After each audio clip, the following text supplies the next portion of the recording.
At the G7 summit in France, US President Donald Trump made fresh and highly controversial remarks about the recently announced memorandum of understanding with Iran, saying that the agreement is not final and warning that US military strikes could resume if Tehran does not behave. Speaking to the reporters alongside Egyptian President Abdel Fattah al-Sisi, Donald Trump said that the deal signed with Iran should be seen only as a preliminary framework rather than a binding final accord. He stressed that the United States could return to military action if he was dissatisfied with how Iran responds to the agreement. Notably, it's not final, it's a memorandum of understanding, and if I don't like it, we'll go back to shooting them, dropping bombs on their heads, and if I don't like it, if they don't behave, we will go right back to dropping bombs right smack in the middle of their head, Donald Trump said, adding that Iran had misbehaved for 47 years. His remarks come just days before the formal signing of the US-Iran agreement scheduled in Switzerland on June 19.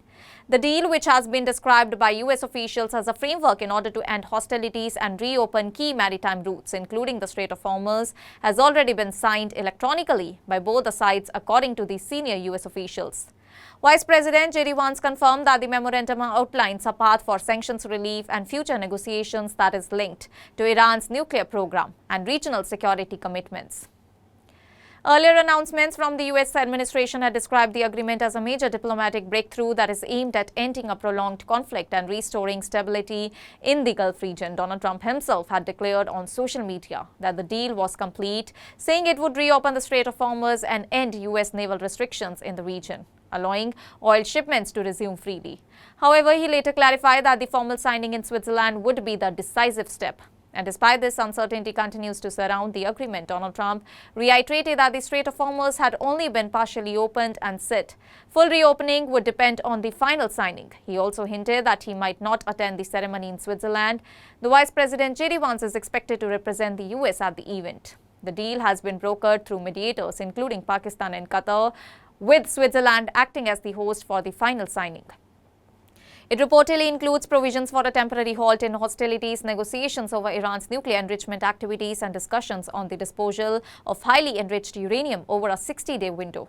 Well, US officials say that the framework also links future economic relief and sanctions easing to Iran's compliance. However, conflicting reports have added to the confusion over the scope of the agreement. While some early leaks suggested potential reconstruction assistance and expanded economic support for Iran, Donald Trump rejected all those claims, stating that the United States would not contribute any reconstruction funding and had no financial commitments in the deal.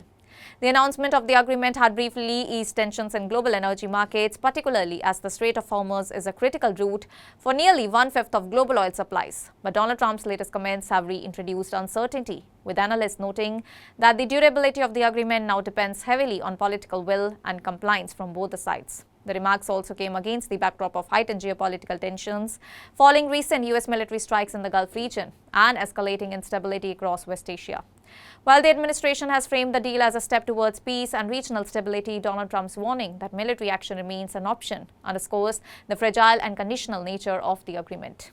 That's all for now. Stay tuned to the Savera for more updates. Do like, comment and subscribe to the channel.